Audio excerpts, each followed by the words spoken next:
listener production. Hey, Tara Cassidy with you, and welcome to The Briefing. 16-year-olds can legally drive and have sex, but are they old enough to vote? Well, a number of countries and political leaders around the world think so, with the UK becoming the latest to announce it's dropping its voting age from 18 to 16, with some in Australia now saying we should follow suit. I think they have, a huge stake in our future. I think we ask a lot of 16-year-olds in a lot of other areas of our country and economy, and I think it makes total sense for them to have that opportunity to contribute to that democratic process. That chat's coming up in the second half of this episode. First though, let's get into the headlines with Helen Smith. It's Monday the 21st of July. Hey Tara, and to you listening. This morning we're starting out in Canberra, where this week our 48th Parliament will sit for the first time since the May election after Labor's sweeping victory. And it's straight to business with a number of items set to be discussed, including its signature HECS debt relief, $150 energy rebate scheme, paid prac for student teachers, nurses, midwives and social workers, and changes to paid parental leave. But one of the first pieces of legislation the federal government's expected to introduce is that HECS relief, with neither the Coalition or the Greens flagging any intention of opposing it at this stage. Yeah, and now this bill, Labor has basically touted that it will wipe 20% of student debt, and it was obviously a key election promise of PM Anthony Albanese, and if it does pass, it'll impact about 3 million Aussies with these student debt loans and axing about $16 billion off them. And it's been estimated that that'll mean an average of about $5,500 shaved off our loans each. Now, this is something that the Coalition didn't support during the election campaign, but as we just mentioned, since then, some Coalition MPs have come out saying they're not planning to get in the way. It was a very popular promise at the time. Now, meanwhile, while we're talking about politics and the Coalition, there has been some very interesting results come out of two post-election opinion polls looking at the popularity of our major parties and their policies, Helen.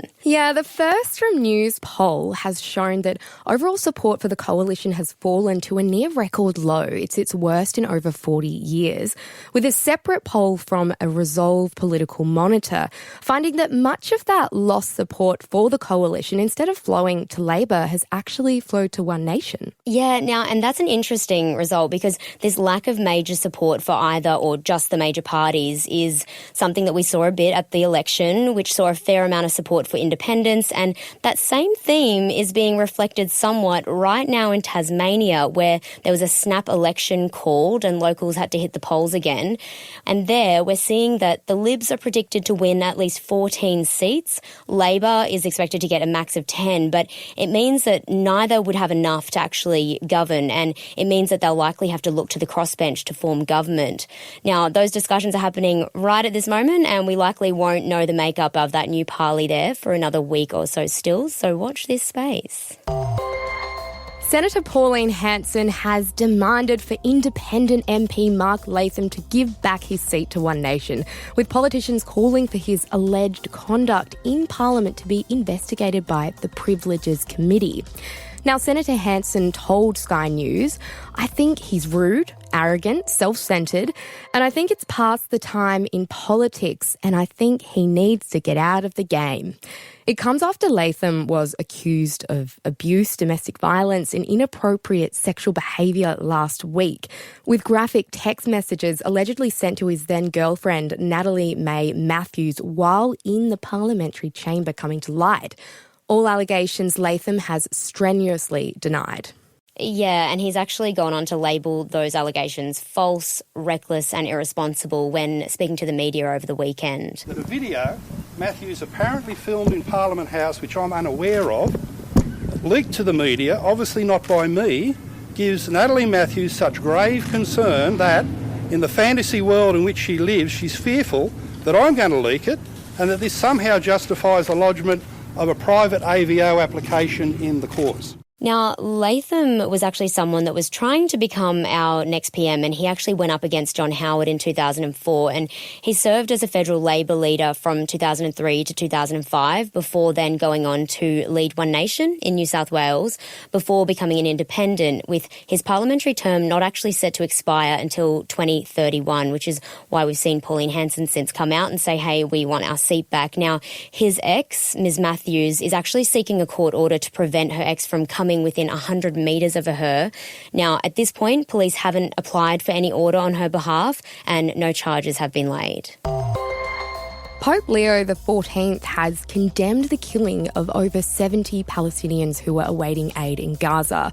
The UN's World Food Programme says large crowds of hungry civilians came under fire while its 25-truck envoy was making deliveries. According to the territory's health ministry, the largest toll was in northern Gaza on Sunday, where at least 67 Palestinians were killed by Israeli fire while waiting for UN aid trucks entering through a northern crossing with Israel. Yeah, and in an address on Sunday, the head of the Catholic Church has since called for a peaceful resolution to that conflict and an immediate end to what he's called the barbarity of war. He also appealed to the international community to respect humanitarian law and the obligation to protect civilians and prevent their forced displacement. Now, following that military attack, the Israeli Defense Force has responded saying it was acting in response to a threat, firing warning shots, and it's disputed the number of deaths being reported by the Gaza Health Ministry. Now, according to the ministry, the number of Palestinians now presenting to its facilities are in extreme states of hunger, exhaustion and fatigue is growing. It says right now, hundreds of people are at risk of dying from starvation. The sole survivor of Erin Patterson's fatal beef Wellington mushroom lunch has spoken publicly for the first time since the triple murderer's guilty verdict. On Sunday, Pastor Ian Wilkinson returned to the Korumburra Baptist Church in regional Victoria, where he'd previously been a church leader, and he began his sermon by telling the congregation, "My name is Ian, I used to lead services here a lot, and I'm pleased to be back with you again," before receiving an applause from the audience. It's the first time Ian's spoken since Erin Patterson was found guilty of murdering his wife, Heather Wilkinson, and Erin's in-laws, Don and Gail Patterson, after she laced their meals with death cap mushrooms. All 4 lunch guests fell sick after eating the meal, with just Ian miraculously surviving the ordeal and going on to give evidence against Erin in her more than 2-month-long murder trial. At the church service yesterday, Ian went on to read a verse from Psalms in the Bible about navigating difficult and dark times, saying, "Even though I walk through the valley of the shadow of death, I will fear no evil." Yeah, and a church member actually went on to deliver special prayers for the Wilkinson and Patterson families, with a note still pinned to the church notice board there saying, "We greatly miss Heather, Don and Gail. Whether we were friends for a short time or over 20 years, they were very special people." Now, Ian is expected to be one of a few people called to provide a victim impact statement ahead of Erin Patterson's sentencing hearing in coming months, which the 50-year-old is expected to appeal.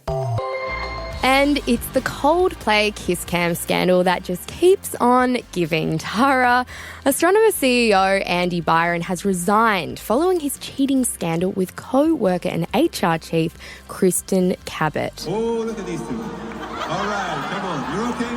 Oh, what? Either they're having an affair or they're just very shy. His resignation was confirmed by a rec for the tech company over the weekend, with the board of directors now on the hunt for a new CEO for the billion-dollar company. And that role is a pretty inviting one too. According to the New York Post, that job paid him between US $469,000 and US $690,000, which in Australian dollar terms, that's between $717,000 to $1 million a year, Helen. My gosh. Plus performance-based bonuses, and he is reportedly worth $76 million. Now, the fallout of this cheating scandal, Helen, we have already seen parodies, skits online, endless amounts. I mean, scrolling through my TikTok over the weekend, that is all I saw. I saw there was one where there was some sporting game where like even the mascots reenacted that scene, and even in Australia, Lisa Wilkinson was seen at a concert and the kiss cam actually actually zoomed in on them, and again, they reenacted it. So I think everyone's having a bit of fun with this one. Yeah, look, it is bad. Cheating is not good, but this scandal has also been taking over my feed as well. One comment I saw on TikTok was that the pair could have literally done anything better than what they chose to do instead of covering their faces and jumping down and hiding with, pretending to like resuscitate the other person or anything. So it just screamed guilty, I think, yeah. They looked guilty from it. They didn't look like an innocent pair whatsoever. No, and I think like if they actually reacted like it was nothing, this probably wouldn't have blown up. So it really is the kiss cam that keeps on giving. That brings our headlines to a close for today. Thank you so much, Helen. It's been great, and keen to have you on board for the next few weeks while Chris is off on his luxury holiday. Coming up next is my deep dive, looking into the age of voting. Is 16 old enough to hit the ballot box? Have a listen to that up next.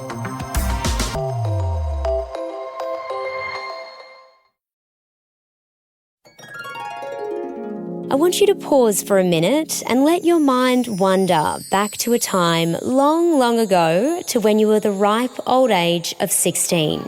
What were you into? What were you talking about with your friends? Was it school homework? Maybe your weekend plans? What about politics? Well, why I'm asking you that is the UK has just announced it's dropping the legal age of voting to 16 in one of its biggest voting reforms in over half a century. And while it's drawn its critics, the UK PM says it makes sense, with 16-year-olds already able to vote in places like Austria, Brazil, Scotland and Wales, and now England and Northern Ireland set to follow suit. I think it's really important that 16 and 17-year-olds have the vote because they're old enough to go out to work, pay taxes, and I think if you pay in, you should have the opportunity to say what you want your money spent on. So should Australia and other countries be next? And how do we ensure our young people, whatever the age, are politically engaged so their vote is educated and counts? Joining me today to help answer those questions is Lizzie Hedding, the brains behind Project Planet and Build a Ballot, an online voting tool which became wildly popular at the last election, helping to inform voters before they hit the polls. Lizzie, you are a young, politically astute woman yourself and passionate about getting young people involved. Do you think 16-year-olds should be able to vote? I think they have, a huge stake in our future. I think we ask a lot of 16-year-olds in a lot of other areas of our country and economy, and I think it makes total sense for them to have that opportunity to contribute to that democratic process. Do you think majority of 16 and 17-year-olds in Australia are politically literate enough to be trusted to make a really educated vote? I think this question is a bit of a distraction, I think, because I think if we're just looking at political literacy, I think we can judge a lot of age groups by that. And I think, we've seen a lot of recent data showing that our overall civic literacy is down across the board and not just, in younger age groups, but in all age groups. And I think one thing that's interesting when you think about asking 16-year-olds to vote in a period of life in which they're still in more formalised educational institutions at school is it actually presents like a huge opportunity to really engage in that, first-time voting in an environment where they actually have really good support around them to walk them through what that means and why they should take that really seriously, as opposed to, for many young voters, the first time they'll vote, they might be 18, 19, 20, and they've sort of maybe lost touch with a kind of institution or environment that would give them the support to ask those questions that they might not be as sure about during that kind of initial voting phase.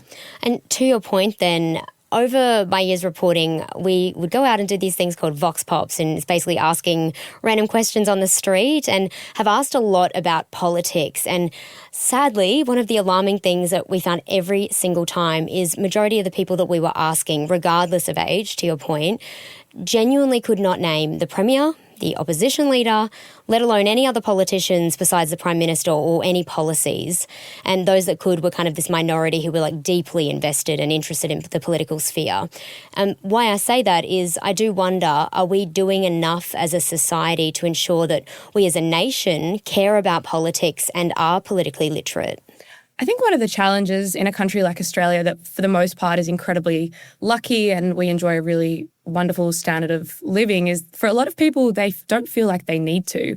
I think it's easy as someone that's very engaged on some big issues like climate and various issues of justice to always feel as though, I'm really looking at the ways the system fails, but a lot of people's experience is quite positive. They like living in Australia. They like their lives, and therefore it doesn't really seem relevant to them who the Premier or, the opposition leader or whoever it is. What I will say is I think that a lot of people, when you ask them about issues and the issues that interrelate with their lives, actually do have a deeper level of political understanding than we often give them credit for. I think, we've done the same thing. We've also created content in those environments and you do get these quite funny results. But I think it's much more important to understand policies and the ways they impact your life. And I do think people do, as opposed to just being able to name politicians who ultimately are more a brand than the kind of thing that we really need to meaningfully engage with. My experience before the sort of work I do now is I was an elite athlete for most of my 20s. And, I have had a lot of conversations with people who I would say don't pay a lot of attention to politics day to day. And yet they'll have very specific questions about areas of policy that affect them and their families' lives. And so I think that when we're thinking about engaging in politics, it's also framing it as an engagement in policy and framing it as a decision about how do you engage with the kind of country we want to build, rather than just are you up to date with the day-to-day news cycle and the various drama that's going on there. And a lot of our schools, they cover politics, say in primary school, you get the classic visit to Parliament House, or you might learn about the upper and lower house. But I know that I never had a subject or class in high school and that sitting down where they're like, hey, these are your politicians, these are the political parties, this is what they stand for, here's how to vote. Do you think that's something that should be a mandatory part of our schooling? I'm always really careful not to assume that we put everything back on schooling. I think our teachers and our education system is trying to do so much. I obviously do think that's really important. I think it's really important that it's embedded within curriculum. But I think if I think back to some of the things I learned at school, that doesn't always stick as well in that period as well, which I think reinforces why it's incredibly important that we think about political education and engagement across all the touch points that people have across their lives. And most of that is through the media and through social media and the way they engage online. And I think that's kind of needs to be a big part of the conversation, rather than assuming that a class in year 10 is going to solve this problem for us. I also think it's a great argument for lowering the voting age, because I think that if you have that, ability to vote when you are 16, 17, 18, and you're in that schooling environment where you're talking about that, all of a sudden it's way more relevant to you, and therefore I think is likely to be much more engaging as a piece of education, as opposed to something that you might learn about in a more abstract sense and not have to apply that for, 3, 4, 5 years until then. And what do you think would need to happen to ensure that those who are casting their vote, whatever age, genuinely know who and what they are voting for? It's a big question. I think that it's really incumbent on all of us. I think it's not something that there's one solution to. Obviously, it's something that was really important to the work we do in Project Planet and through Build a Ballot, is how do you create resources that are really genuinely trying to educate and give people a platform to engage. I think it needs to be, as we've discussed, embedded within education, especially not just around teaching of the political system, but really learning how to critically analyse information. Because I think when you're thinking about engaging in an election and in an election cycle, it's much more a question of how do you sift through news, information, memes you're seeing online, all of that, to form a really, to create an informed decision, as opposed to just letting it wash over you and then, walking into vote and sort of picking one off the shelf like you would if you were buying deodorant or something. So as I said before, I think it's, it's incumbent on institutions like education, but also the media, not-for-profits. It has to be a whole system approach. It's also incumbent, I think, on politicians to, in the way that they go about what they do, to sort of bring younger people into that process, to bring all people into that process, because a politics that is exclusionary and doesn't engage with people where they're at and with the issues that are important to them, I think is a politics that is very hard to create, whole of society contribution and buy-in to. And do you think that's the key? How do you think we get people to get a vested interest in politics, given it is something that impacts every facet of our lives? I think politicians need to talk about the issues people care about more, I think is the starting point. I think if you are a young person, any person, you're probably looking at a lot of the discussion that politicians have, and also the part of that plays out in the media, and that's where I think it is a challenging, and I understand the incentives. We're all operating in this attention-based economy where everybody's searching traffic and clicks, and so I understand why media choose to report on the things they do and politicians choose to amplify those things, but often what that leads us to is serving a smaller and smaller audience of political junkies and not that broader constituents who want to see politicians actually addressing the issues they care about. One thing that I think is interesting, even in the current conversation about cost of living, is, some of the sort of things we saw through Build a Ballot is it's really more a question of housing. What we are facing is a housing crisis. And, you're layering onto that the kind of existential dread of climate change, and you just have this entire sense of despair from a generation that doesn't understand, both in terms of their own lives, how they're going to achieve what they've seen their parents be able to do, but also, create a future that actually feels livable that they could think about bringing more kids into in the future. So I think politicians and the media, but that as a cycle, recentering the conversation on the things that are really impacting people and bringing voters along is sort of the crucial step to engaging people more broadly in our democracy and in voting. Yeah, some great points, Lizzie. Fantastic to chat, and thank you very much for joining me on the briefing today. Thanks so much for having me.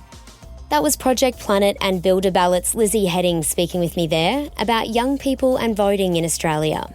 Thanks for listening to this episode of The Briefing. That's it for now. If you found this ep interesting, don't forget to leave us a comment or a review, or you can check us out on Instagram at The Briefing Podcast. I'm Tara Cassidy. See you next time.